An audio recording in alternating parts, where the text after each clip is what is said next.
Citizens provided feedback during a recent Café Conversation event and shared with city staff on what priorities they would like to see the city focus on in the coming year.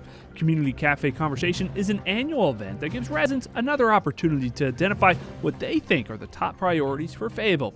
Residents are asked about their priorities for the upcoming fiscal year, about what success looks like, and how the city can promote transparency and accountability for results.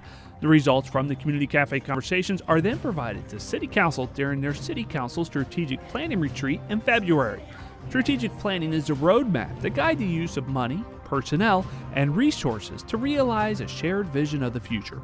It outlines what a community hopes to achieve through a long-term and annual goal-setting process and provides steps for reaching those goals.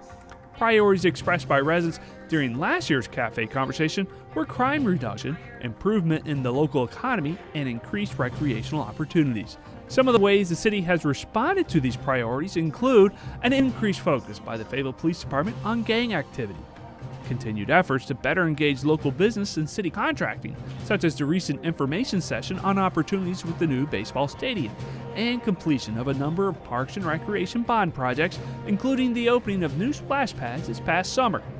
The City of Fayetteville Citizens Academy hosted a tour of the Fayetteville Police Department and the Fayetteville Fire Department. During the full-day session, citizens spent the first half of the day getting a first-hand look at the police department and some of the units within the department.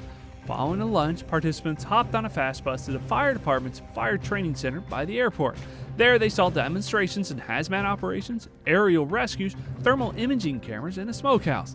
The Citizens Academy has been reformatted as a full-day session that focuses on specific departments and provides an in-depth experience for participants.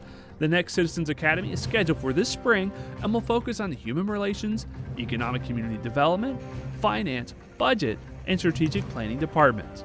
To learn more or apply online, go to fayettellenc.gov/citizensacademy. The winter came into the new year with a vengeance as cold air and snow visited the region twice. Crews from the Public Services Department stayed busy working to clear the snow and ice from city streets. The North Carolina Department of Transportation handles clearing of the state-maintained roads, which includes the interstate, state highways, and a large number of major roads. The Fayetteville Public Services Department takes care of the city roads, which includes 740 miles of roads. The City of Fayetteville recently hosted a forum to help public safety agencies from around the state improve the diversity of fire departments and police departments in their community to help better mirror the diversity of their local community. Public safety leaders and recruiters, human resource professionals, senior government leaders, executives, career counselors, and higher education professionals from around the state were invited to participate. The forum was hosted at Fayetteville State University and included presentations from the Human Relations Director for the Police Department of Richmond, Virginia. The second portion of the forum included breakout sessions to discuss different strategies to help improve diversity. With the flourish of the pen, local leaders signed documents to provide incentives for the Advanced Computer Learning Company. The incentives are to help the company expand and create 75 full-time jobs and more than $612,000 in investments over the next 3 years. The headquarters will be located at 208 Hay Street in downtown Fayetteville, and careers with ACLC have an average salary of around $58,000. This signing is made possible through the Building Reuse and Restoration Grant from the North Carolina Department of Commerce. The city has also partnered with Cumberland County to match funds provided by the state through the 1NC grant program. Representatives from the city participated in the Kafir Valley and Beasley Media Group's roundtable discussions on the opioid epidemic. Discussion was simulcast during evening commute hour on the 5 radio stations that Beasley runs in Fayetteville. Physicians, law enforcement, behavioral health, and addiction specialists, along with local and state leaders, were a part of the simulcast, including Governor Roy Cooper and Attorney General Josh Stein. The goal is for the listener to learn the facts on opioids, how to use them properly, raise awareness of the dangers, learn the signs of addiction, and where to get help if needed.